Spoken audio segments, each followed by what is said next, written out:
Noong unang panahon, may isang napakalaking punong itinuturing na ina ng mga puno.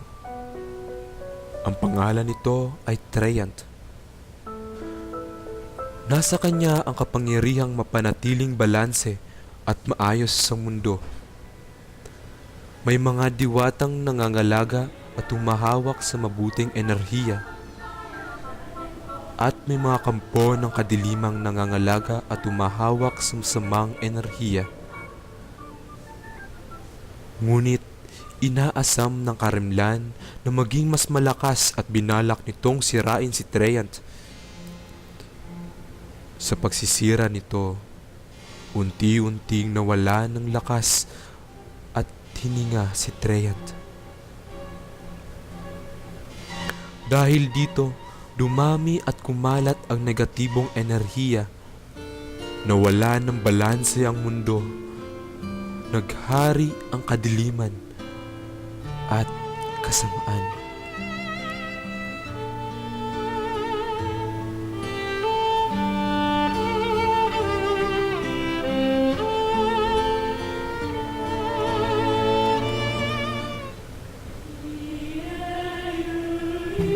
Sa kabutihang palad, dumating kaagad ang mga diwata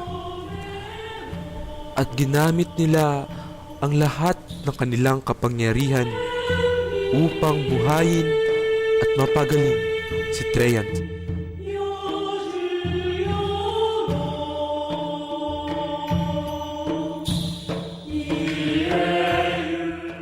Muling lumakas si Treyant na siya namang ikinatakot ng karimlan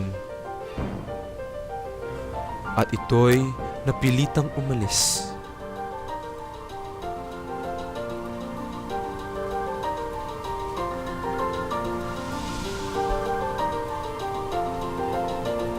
Mula noon, wala nang gumambala kay Treyant.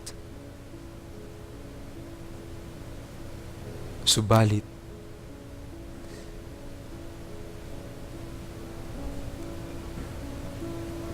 hanggang kailan?